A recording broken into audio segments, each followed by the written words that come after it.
godina Jimmaa aanaa Geeraa mana barumsaa magaalaa Dustaa sadarkaa lammaffaa irratti baradhee galatumaa ani gaarii. Qoramuu dhaqaa jirtu waan ta'eef kana irratti mana barumsaa kamitti akkam barattan akkamitti haalli isinii mijateessan jedhu irratti himi. Inshallah amma akka barnoota kanaaf baay'ee hawwii guddaan qaba. Hawwii guddaa suman qabu barnoota gara amantaatiin barataa ture.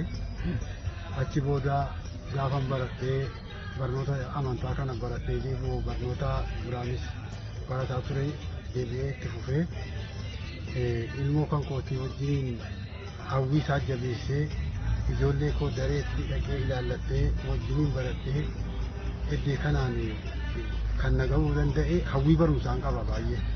Barnoota gama amantaattis gama barnoota afaan Ingiliffaa afaan addunyaa kanaa haasa'uudhaaf illee akkan dandeettii godhu qabachuu qabasa jedhutan kutadhee itti ka'ee kan immoo itti baradhe mallan itti baradhee jedhe jechaadha.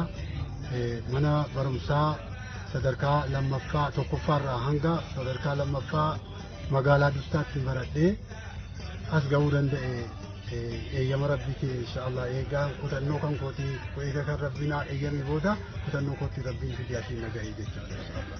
Yeroo barnoota barattan kana hin qo'attu waliin manatti? Hin qo'anna bareechee kitaaballee fidee kennee fi ekistiriimota bitee kennee fi tan wadhu jedhee isallee innillee akkuma kana duraan anatu isa jabeessa ture amma immoo inni nuna jabeessee baay'ee wadhu tumnee jechaadha dhufnee jechaadha barnoota yeroo inni waan na dhibu tokko isan gaafadha naaf galcha waan isa dhibu immoo duraan isa hubachiisa ture hamma taraa wal hubachiisnee dhufnee iddoo kana golgeedhuma kan koo keessatti yookaan manuma kan koo keessatti walii wajjin qo'anna isa kana qofa suutii kan kutaa sagal kan baratu jira isa walii walitti garagallee walii wajjiniin jechaadha qo'annaa isa qo'achiisaa ofiis qo'ataa dikshinoroota garaagaraa itti ilaallee walii wajjiniin dubbisaa bullaa akkasitti yoo wal geenye iddoo kana gahuu dandeenye jechuudha.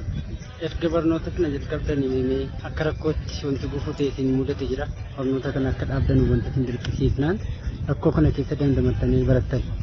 Kanani xiqqoosii kana akka mudannootti na mudate dhufee manni barumsaa Dustaa duraan sadarkaa lammaffaa hin qabu ture. Achi dhufee asitti galmaa'ee ka'eetan galmaa'ee kan ka'e maatii kan koo bulchaa immoo ijoollee barsiisaa achi ka'ee asitti barachuun naa hin danda'amu ta'ee jennaanan dhufee manuma barumsaa firii gamtaanaa Geeraa kanatti galmaa'ee ka'e achi booda immoo irraa bara lama irraa cituu danda'e jechuudha. Silaa yoowwan yuunivarsiitii bara tokko baradheen jira ture.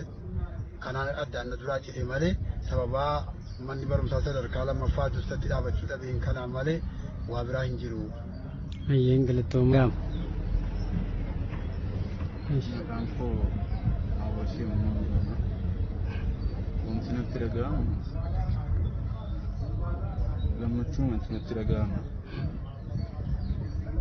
barumsa sadarkaa tokkoffaa qajeelaa hin baranne ture.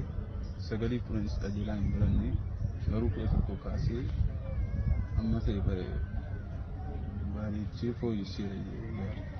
Waliin qo'attu amma qabxii gaarii galmeessuudhaafis karoora qabdu. Tokkoffaa baatu. Sadarkaa qaba? Sadarkaa tokkoffaa baatu barsiisaan qaba. Ayyeen galatoomaa ulfaadhaati.